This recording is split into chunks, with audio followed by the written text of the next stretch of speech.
नमस्कार साथियों, स्वागत है आप सभी का हमारे Khurana study official YouTube channel पर। दोस्तों, अगर आप बीएसटीसी फर्स्ट ईयर कर रहे हो तो आपके लिए ये सभी जो सीरीज़ों का रिवीजन करवाया जा रहा है, तो आप लोगों को एक बार पढ़ना है बस। तो कम से कम इतना तो हो जाएगा कि ऐसा महसूस आपको नहीं होगा कि हमने अभी तक पढ़ाई नहीं की। इसी उद्देश्य से मैं ये वीडियोज़ आपको हर रोज़ एक यूनिट पढ़ाता हूँ। आप लोग अपनी रेगुलरिटी को बनाए रखिएगा और आगे भी मैं आपको बहुत कुछ करने वाला हूँ। मॉडल पेपर भी मैं आपको बताऊंगा। मॉडल पेपर का आपसे कुछ ही चार्ज लिया जाएगा बस, ठीक है ना। एप्लीकेशन पर रहेगा पूरा का पूरा मॉडल पेपर, फर्स्ट ईयर का और सेकंड ईयर का, ठीक है भाई। चलिए हम आगे बढ़ते हैं। आज की इस क्लास को यूनिट नंबर 4 में ट्रांसफॉर्मेट कर लेते हैं।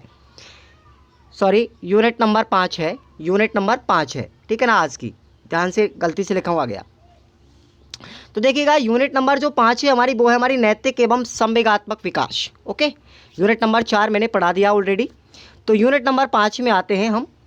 पहला क्वेश्चन देखिए, मैं इसका पूरा रिवीजन करवा रहा हूँ ताकि आपको दिक्कत नहीं आएगी बाद में। फिर बाद में आपको इंपॉर्टेंट क्वेश्चंस को लेकर भी मैं बात करूँगा, और मॉडल पेपर भी आपको जिस तरीके से एग्जाम में हूबहू मिलते हैं क्वेश्चंस, वैसे ही आपको मॉडल पेपर से भी मिलेंगे। थोड़ा सा धैर्य बना करके रखेंगे और जल्द ही आपको मॉडल पेपर, ठीक है ना, दिए जाएंगे। चलिए, पहला क्वेश्चन है, संवेग का क्या अर्थ है भाई? संवेग का तात्पर्य क्या होता है? संवेग है साथियों मूल प्रवृत्ति व व्यवहार का आधार। क्या कहलाता है? संवेग कहलाता है, ठीक है ना। विलियम मैकडूगल ने 14 संवेगों के बारे में बताया था और 14 ही संवेगों की मूल प्रवृत्तियों के बारे में बात की थी। आप लोग सभी निर्मल क्लासेस, भाई चैनल कौन सा है? निर्मल क्लासेस करौली।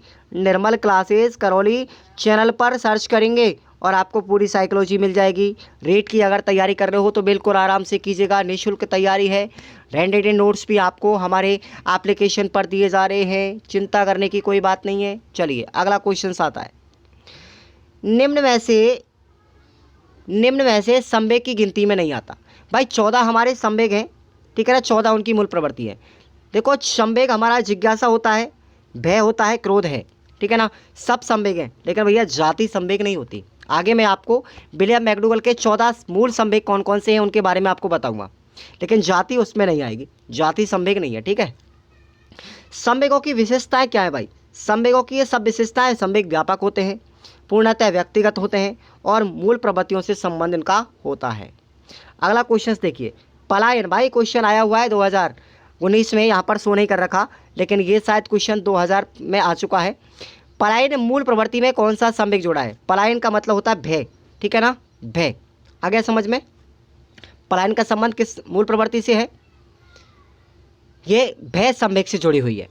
यदि बाग में बैठे हुए बच्चे को सांप दिख जाता है तो मूल प्रवृत्ति कैसी होगी? भाई सांप दिखेगा तो डरेगा, उसको भय लगेगा, भय लगेगा तो पलायन भी करेगा ना, मतलब भागेगा वहाँ से। आ गया समझ में? अगला क्वेश्चन, जिज्ञासा मूल प्रवृत्ति का संबंध किस संवेग से है? बताओ किससे होगा? आश्चर्य से। आश्चर्य मतलब जिज्ञासा, जानने की इच्छा, तो आश्चर्य है ना। आगे मैं आपको बताऊंगा पूरा। जब बच्चा किसी नवीन, अजनबी या हैरत अंगेज वस्तु को देखता है तो उसको क्या होती है? उसको जानने की इच्छा होती है, नहीं जिज्ञासा होती है। अगला है आक्रामकता, किस संवेग से जुड़ी है भाई? क्रोध से जुड़ी हुई है। देखो, ये क्वेश्चंस मैं आपको आगे बताऊंगा, ठीक है ना। 14 ही संवेगों को एक साथ मैं आपको आगे बताने वाला हूँ, ठीक है। देखिए, अगला क्वेश्चन है, ईर्ष्या स्नेह के टूटने, कम होने अथवा उसके टूटने के भय के प्रति वास्तविक अनुक्रिया होती है। ये कथन किसका है? याद रखना, बॉलनर का कथन है, बॉलनर का। अगला क्वेश्चन है, निम्नलिखित में से किस विधि के द्वारा समित संवेगों से मुक्ति पाने की कोशिश की जा सकती है? तो क्या आंसर होगा आपका? संवेगात्मक क्रियाशीलता के द्वारा। अगला क्वेश्चन है, निम्नलिखित में से कौन सी विधि मार्गांतरीकरण कहलाती है? तो वो है साथियों, मार्गांतरीकरण वाली विधि अभिव्यक्ति कहलाती है, ठीक है। अगला क्वेश्चन है, पेज जेडी ने संवेग नियंत्रण के लिए कौन सी विधि बताई? कौन सी विधि बताई भैया? वो है अपनी विस्थापन विधि, ठीक है। अगला क्वेश्चन आप लोगों के लिए है, निम्नलिखित में से संवेग नियंत्रण की कौन सी विधि में संवेगों को समाज में सुकृत ढंग से प्रस्तुत किया जाता है? आंसर क्या होगा? अभिव्यक्ति, और अभिव्यक्ति को ही मार्गांतरीकरण कहते हैं भाई। अगला क्वेश्चन है, विलियम मैकडूगल के अनुसार क्रोध संवेग किस मूल प्रवृत्ति से जुड़ा हुआ है? आक्रामकता, यानी गुस्से से, गुस्सा आएगी क्रोध आएगा, ठीक है ना। अगला क्वेश्चन देखो, ये मैंने आपको सब बताऊंगा आगे। संवेग यानी प्राथमिक संवेग शिशु में उजागर कब होते हैं? 6 महीने में, प्रथम 6 महीने में संवेग उत्पन्न हो जाते हैं। और ब्रजेश ने बताया, ब्रजेश महोदय जो थे उन्होंने बताया कि 2 वर्ष तक बच्चे में कोई संवेग नहीं होता। क्या होती है? केवल उत्तेजना होती है। क्या होती है? केवल उत्तेजना होती है। बच्चे में 2 वर्ष तक कोई संवेग नहीं होता, केवल उत्तेजना होती है। ये कथन किसका है? ब्रजेश का है। किसका है? ब्रजेश महोदय जो है उसका कथन है। आगे चलते हैं। निम्नलिखित में से कौन सा संवेग 1 माह की आयु में उत्पन्न हो जाता है? 1 माह की आयु में पीड़ा और आनंद, बच्चा दुख और आनंद को महसूस कर लेता है 1 महीने में। 3 माह की आयु में उत्पन्न होने वाला संवेग कौन सा है? क्रोध। कौन सा है? क्रोध है। अब देखेंगे डर संवेग। डर संवेग कब उत्पन्न होगा भाई? 2 से 6 माह के मध्य में होगा। प्रेम और आश्चर्य संवेग कब उत्पन्न होते हैं? 10 माह की आयु में। तो ये इंपॉर्टेंट है, संवेग से ही जुड़ी हुई यूनिट है, तो विलियम मैकडूगल का सबसे बड़ा योगदान है। क्वेश्चन यही छोटा पूछा जाएगा। आगे बात करते हैं, आपसे देखेंगे। अब देखो यहाँ पर अवांछनीय संवेग, ठीक है, कौन सा है? यहाँ पर दंगा। दंगा यानी ये संवेग नहीं है भाई। आश्चर्य है, घृणा है, प्रेम है, ये सब संवेग है, लेकिन ये क्या है? दंगा संवेग नहीं है। ठीक है, आगे बात करते हैं। संवेगात्मक स्थिरता का लक्षण क्या है? क्या है भाई? भीरू। भीरू का मतलब होता है दोस्तीपना। क्या बोलते हैं उसको? दोस्तीपना यानी मित्रता, उसको बोलते हैं भीरू। ठीक है, अगला क्वेश्चन है आपका, संवेगात्मक रूपांतरण को समझाने में किस मनोवैज्ञानिक ने अपना महत्वपूर्ण योगदान दिया? संवेग रूपांतरण को समझाने में जॉन बॉल्बी का विशेष योगदान था। अगला क्वेश्चन है, लगाव एक आवश्यक है। लगाव क्या भैया? एक भावनात्मक रिश्ता होता है ना, किसी से आप प्रेम कर रहे हो, संबंध रख रहे हो, लगाव रख रहे हो, तो वो एक भावनात्मक रिश्ता है। अगला क्वेश्चन है, लगाव का सिद्धांत किसने दिया था? ये जॉन बॉल्बी ने ही दिया था भाई। किसने दिया था? जॉन बॉल्बी ने। इंपॉर्टेंट है, याद रखना। अगला क्वेश्चन है, बॉल्बी के सिद्धांत के अनुसार शिशु परिचित व अपरिचित व्यक्तियों को देख करके विशेष प्रतिक्रिया किस अवस्था में करता है? तो याद रखना आप लोग, लगाव की द्वितीय अवस्था में करता है। ओके, अगला क्वेश्चन, जॉन बॉल्बी के हम सिद्धांतों के बारे में आज बात करेंगे। व्यक्तित्व शब्द का अंग्रेजी रूपांतरण पर्सनैलिटी होता है, तो मूलतः किस भाषा का भाई? पर्सनैलिटी यानी पर्सोना यानी मुखौटा। पर्सनैलिटी का मतलब व्यक्तित्व, और पर्सनैलिटी शब्द बना है पर्सोना से। किससे बना है? पर्सोना से बना है, जो एक लैटिन भाषा का शब्द है। किससे बना है? लैटिन भाषा से बना है। अगला क्वेश्चन ये आ गया भाई, ये देख लो, पर्सोना शब्द लैटिन भाषा के जुड़ा हुआ है, और इसका मतलब होता है बाहरी रूपांतरण या नकली चेहरा, या फिर हम कह सकते हैं इसको मुखौटा। क्या कह सकते हैं? मुखौटा। आगे समझ में, साइकोलॉजी पढ़ो आप लोग निर्मल क्लासेस चैनल पे जाके, मजा आएगा। अगला क्वेश्चन है, वातावरण के साथ सामान्य व स्थायी समायोजन ही व्यक्तित्व है। इस परिभाषा को किसने दिया था? बोरिंग महोदय ने। क्वेश्चन का आंसर याद रखना, बोरिंग ने दिया था। अगला क्वेश्चन है, व्यक्तित्व को समझाने के लिए व्यक्तित्व के शील गुणों का अध्ययन किसने किया था? आलपोर्ट महोदय और आरबी कैटल। कौन थे? 2 व्यक्ति थे, आलपोर्ट और आरबी कैटल। ये 2 व्यक्ति थे जिन्होंने व्यक्तित्व के शील गुणों की बात की थी। ध्यान रखना, आरबी कैटल ने 16 पीएफ प्रणाली को भी दिया था। मैं आपको बताऊंगा 16 पीएफ प्रणाली ये जो थी, इसने शील गुणों के बारे में बताया था। इनमें से 15 शील गुण तो सामान्य थे, और 16वां जो शील गुण था एक, उसका नाम था साथियों बुद्धि। क्या नाम था? बुद्धि था। और आरबी कैटल ने दिया था तरल बुद्धि का सिद्धांत। कौन सा दिया था? तरल बुद्धि का सिद्धांत दिया था आरबी कैटल ने। देखो इतना इंपॉर्टेंट चीज़ है, मैं आपको बता रहा हूँ। अगला क्वेश्चन है, व्यक्तित्व को प्रभावित करने वाले कारक कौन से? वातावरण और वंशानुक्रम। जिस तरीके से अधिगम प्रभावित होता है, वैसे ही व्यक्तित्व भी प्रभावित होता है वंशानुक्रम और वातावरण से। अगला क्वेश्चन है आपका, संगठित व्यक्तित्व की विशेषता नहीं है, असामाजिकता नहीं है। ठीक है भाई, अगला क्वेश्चन देखते हैं। वंशानुक्रम से प्राप्त निम्नलिखित कारक व्यक्तित्व पर प्रभाव डालते हैं, यानी कि सब पर डालते हैं। गल ग्रंथि पर, यौन ग्रंथि पर और पीयूष ग्रंथि पर, सब पर डालते हैं। ठीक है, अगला क्वेश्चन है भाई, देखो, तार्किक व नवीन विचारों के अर्थ समझना क्या होता है? संज्ञानात्मक कहलाता है। संज्ञानात्मक विकास यानी तार्किक और नवीन विचार व्यक्ति अर्थ समझने लगता है संज्ञानात्मक विकास होने के बाद में। जीन पियाजे ने दिया था इसको। बहिर्मुखी बालक की विशेषता नहीं है। देखो विशेषता क्या नहीं? आक्रामकता। ये किसकी विशेषता है? अंतर्मुखी बालक की विशेषता है। किसकी है? अंतर्मुखी बालक की विशेषता है। अगला क्वेश्चन, निम्नलिखित में से कौन सा चारित्र्य विकास का प्रतीक है? साथियों स्थायी भाव। क्या होगा? स्थायी भाव इसका राइट आंसर होगा। ये यूनिट लगना, आप लोग ध्यान रखना, ये लगभग 12 नंबर की यूनिट है। किसकी है? 12 नंबर की। अगला क्वेश्चन देखिए, अगला क्वेश्चन से आपका, बालकों में सौंदर्य अनुभूति विकसित करने का मुख्य साधन क्या है?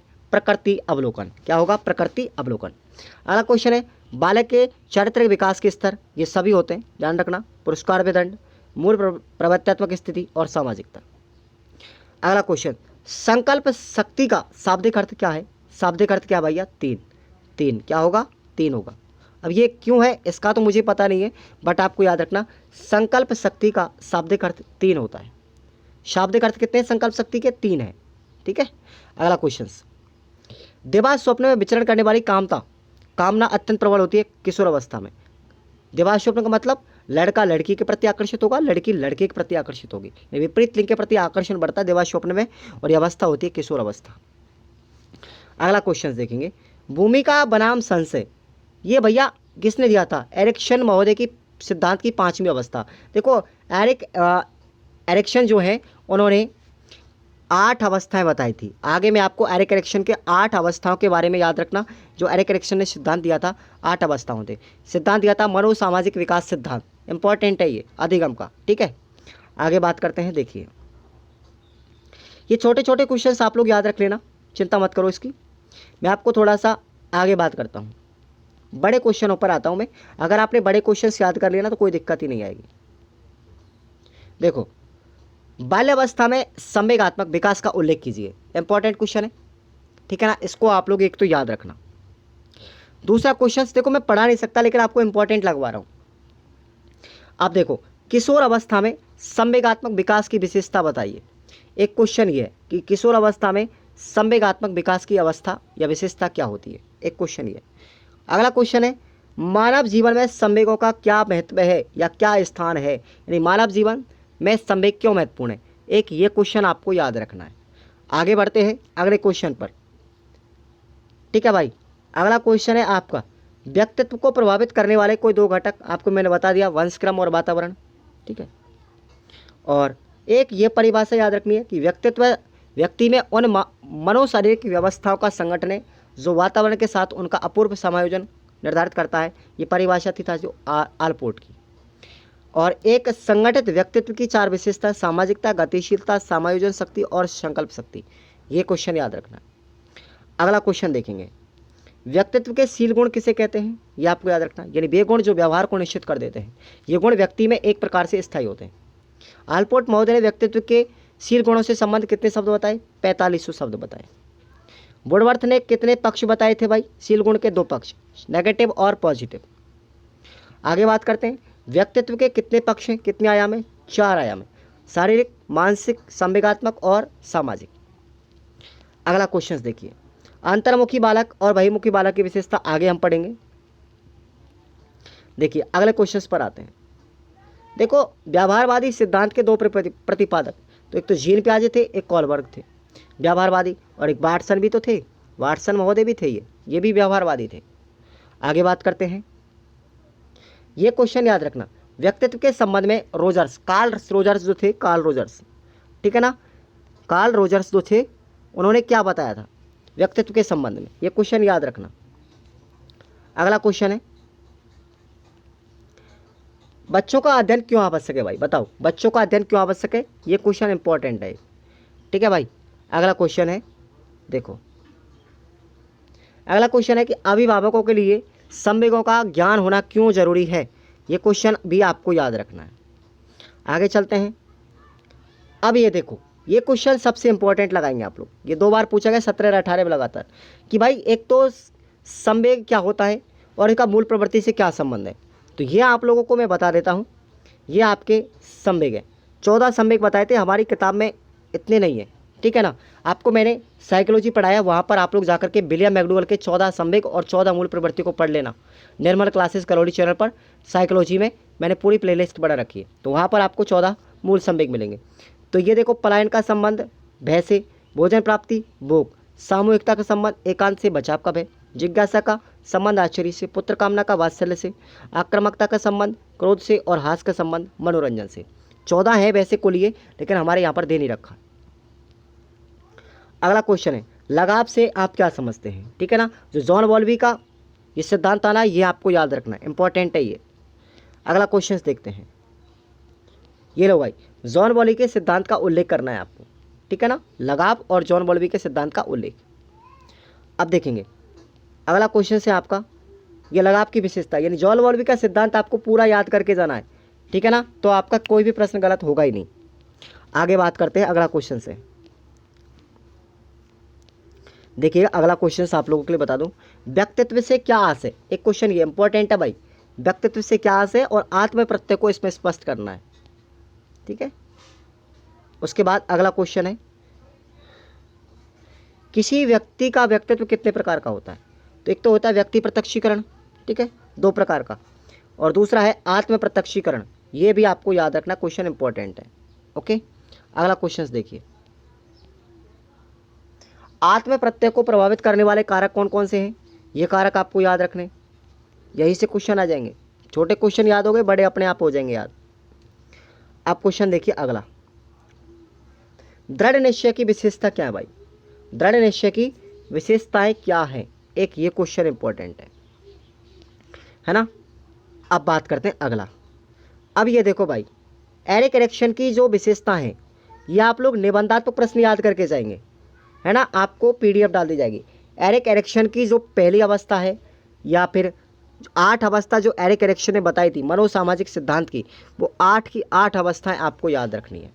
तो आपको साइकोलॉजी जरूर पढ़ना है वहाँ से। अगर आपने पूरी 25 क्लास साइकोलॉजी की पढ़ ली ना, तो ये पेपर आपका पूरा क्लियर हो जाएगा आसानी से, ठीक है भाई। उसके बाद अगला क्वेश्चन है आप लोगों के लिए, तो इसमें तो इतने ही है, ज़्यादा क्वेश्चन है ही नहीं, ठीक है। इसमें यही है, ये क्वेश्चन बार बार उल्टे सीधे आ रहे हैं, ठीक है, उल्टे सीधे यही आ रहे हैं। एक ये है, जननात्मकता से आपका क्या तात्पर्य है, एक ये क्वेश्चन आप लोग याद रखना। देखो उत्तर मैं बताऊंगा तो कम से कम 2 घंटे की क्लास हो जाएगी, मज़ा नहीं आएगा। इसलिए आप लोग अपने पास सीरीज़ उठाइए और इन पर आप लोग निशान लगा लीजिए। ये प्रश्न इस यूनिट से पढ़ने हैं बस, इनसे बाहर नहीं जाएगा, ठीक है। और मैं आपको मॉडल पेपर के लेकर आया हूँ साथियों, जो बिल्कुल आपके लिए रामबाण से दोगे, 70 से 80% आपको बना करके देंगे उनमें, ठीक है ना। आपको 30 मॉडल पेपर मिलेंगे, आपके जो 10 पेपर होंगे ना, उनके 30 मॉडल पेपर हैं, यानी कि प्रत्येक पेपर के 3 मॉडल पेपर आपको मिलेंगे। आपका प्रश्न बाहर जाएगा ही नहीं, समझ में आ गया। चलिए मिलते हैं नेक्स्ट क्लास में।